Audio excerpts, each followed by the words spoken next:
the world's sole superpower, but China is not far behind. Both nations have huge amounts of influence across the globe and economies that generate enormous wealth. But what about their militaries? If China and the United States were to go to war, who would have the advantage? In this military comparison, we're pitting China's People's Liberation Army against the United States military to see how they match up. After we lay out the capabilities of each, we'll decide who will win in an all-out war. Bear in mind that both of these militaries are always changing, so it's important to keep an eye on the future. In the end, it'll all come down to which country has the stronger and smarter military. Let's see if you come to the same conclusion we do, of who would win in a war between China and the United States of America. In terms of resources, China and the US are both well equipped to support their militaries during the war. It's well known that the United States spends more money than any other country on its military. The most recent military budget for the United States was around $721 billion.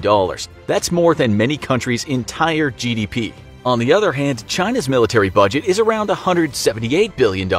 Notice the huge contrast between the two nations' military spending. Just in pure spending, the United States beats China. But just because a country spends a lot of money does not mean they have the better military equipment or personnel. Although the United States invests more money in their military, China leads with a different resource: manpower. If all-out war happened, the ability to manufacture weapons and replenish casualties would be vital. The current population of the United States is just over 330 million people. The population of China, around 1.5 billion people. Of course, not everyone in each population would be able to fight or work in factories, but just in terms of people, China vastly outnumbers the US. This brings us to the active number of military personnel in each country. Who has the bigger military? Well, it should come as no surprise that the number of soldiers in China's military is much larger than the United States. With more people in the country, there are more people in the military. In fact, the number of military personnel in China is almost double the amount of military personnel in the United States.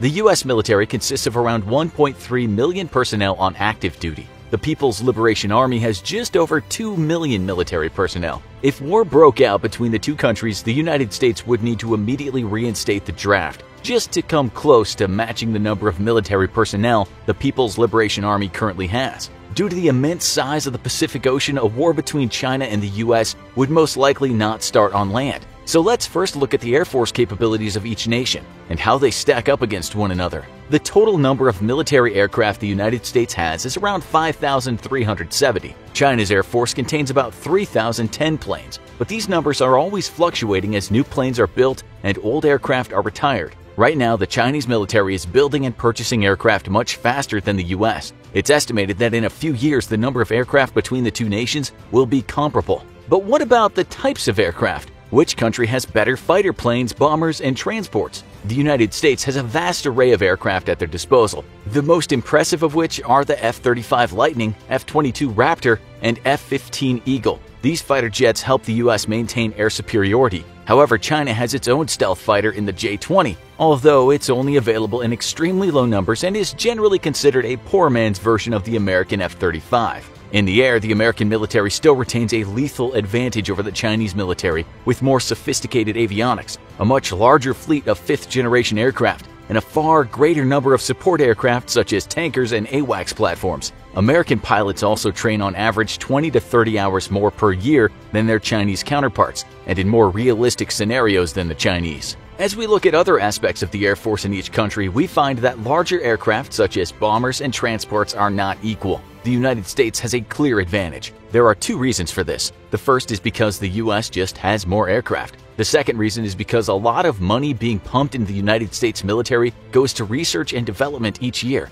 The United States aircrafts are up to date, while the Chinese Air Force is still working with functional but older models. You don't need to look much further than the United States' Boeing B-52 Stratofortress, Northrop B-2 Spirit, and Rockwell B-1 Lancer to show that in terms of dominating ground targets from the air, the US has the advantage. Other than the skies, the next most important military technology in a war between China and the US would be the Navy. Controlling the oceans in this conflict would be vital for success. One of the most important ships in a naval arsenal would be the aircraft carrier. The floating fortresses would be crucial to launching airstrikes on the opposing country. Currently, the United States is the world leader in aircraft carriers. The US has 11 active aircraft carriers, while China only has 2, and only one of those is currently rated as combat ready. This clearly puts dominance of the ocean in favor of the United States military. But what about other warships? If China could destroy the U.S. aircraft carriers, would they have the advantage? The United States currently has around 430 naval ships on active and reserve duty.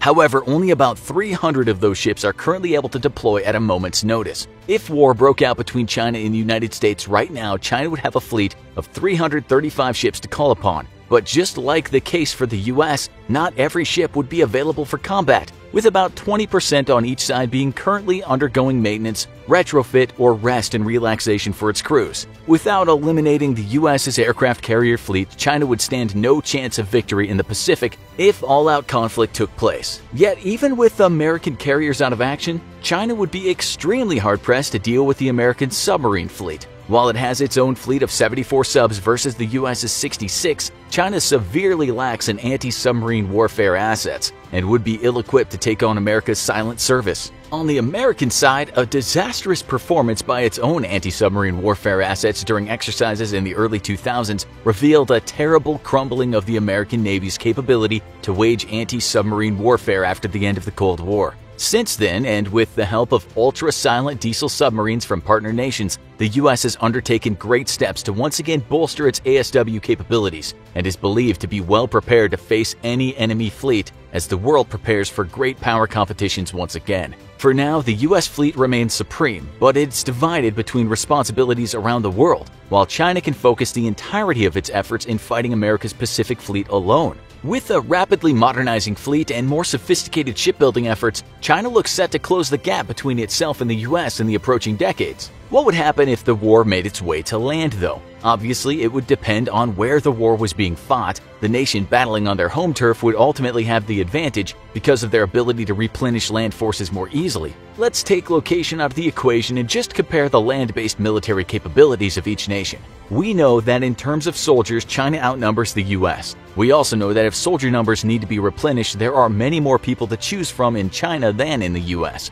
Basically, if the two countries went to war using only soldiers, the United States would eventually succumb to the large number of available manpower China has. That being said, this is not how wars are fought anymore. Instead, land battles can be won using machinery, such as tanks. The United States has a tank arsenal of around 8,010 vehicles. The US's main battle tank is the legendary M1 Abrams, of which not a single one has been lost to enemy action yet. If deployed, the United States tank army would be a devastating force. It would plow through anything in its path. China has fewer tanks at around 6,560, and just under half of those are first-generation tanks dating back to the early Cold War era. Around 2,360 of the Chinese tanks are Type 59s. These tanks were produced in the 50s and 60s. They're antiquated and currently retired, but still kept in reserve. This means that the tank force of China is actually much smaller than the United States'. The US pours billions of dollars into upgrading their tanks with state-of-the-art equipment and keeping their forces modernized. Clearly, the United States would decimate China in a tank battle. In today's day and age, battles are rarely fought only on the ground. At some point, they may not even be fought on the planet. Recently, the United States has implemented a new branch of the military, Space Force. Space Force's missions is to organize, train, and equip Space Forces in order to protect U.S. and allied interests in space and to provide space capabilities to the Joint Force. It is clear that the United States is moving toward militarizing this new horizon. But is China? Recent reports have shown that China has been rapidly expanding its space program. They were the third country to launch a human into space behind the former Soviet Union, now Russia, and the United States. China completed this feat back in 2003 and has since ramped up their space program. They are the first and only country to put a rover on the far side of the moon, where they've made several discoveries. China has also been launching more and more satellites and military spacecraft into space in recent years. It's estimated that China has more than 320 satellites. 105 of them are military in nature. The United States has around 123 military satellites, even though the US has been in space much longer than China. It would seem that the breakthroughs at the China National Space Administration have greatly sped up the military satellite capabilities of the country. The budget for NASA in the United States has been cut year after year, almost immediately after they put the first man on the moon. China's space program, on the other hand, seems to be getting an influx of money each year from the government. How long until the research and development of China's engineers and space scientists surpass the US? In space, the country with the best technology and most knowledge of the environment will be victorious in battle. If the United States continues to fall behind in space exploration, they will not stand a chance in the space war with China. This brings us to our last comparison between the two countries, a comparison that has no winner. Instead, everyone loses. We're talking about nuclear weapons. As of right now, China has an estimated total of 320 nuclear warheads. That might seem like a lot, but it is nothing compared to the amount of nuclear weapons the United States has stockpiled. The United States has about 6,370 nuclear warheads under its control. 2,000 of those nukes are awaiting to be dismantled and disposed of. However, if nuclear war broke out between China and the US, neither country would get a chance to use all their nuclear weapons. The human race would be annihilated long before then. So, it's probably in China's and the United States' and the entire world's best interest that nuclear war never comes. Although the United States has a slight military advantage over China, we can't underestimate how far China's military has come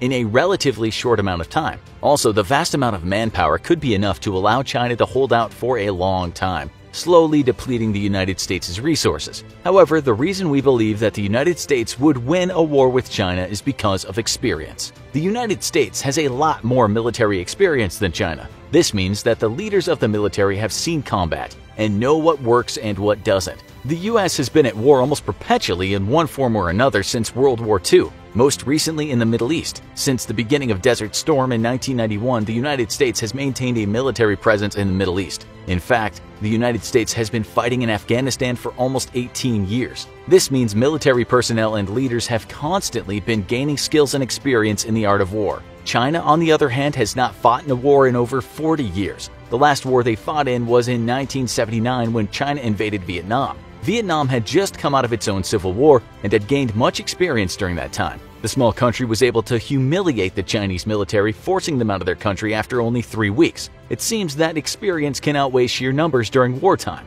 It is for this reason that we believe the United States would win a war with China if it were fought today. However, and some of you might have already seen this coming, if China continues to expand and upgrade their military as they have been doing in recent years, it will not be long before their military strength surpasses the United States. If this happens, it's a very real possibility that China would win a war against the United States in the future. Their drive to update their machinery and technology can be seen in their space program and the expansion of their military. Within the next decade, we at the Infographics Show may need to make a new video to reevaluate this military comparison between China and the United States, with the winner being the People's Liberation Army of China. Thanks to our sponsor, Conflict of Nations. Use the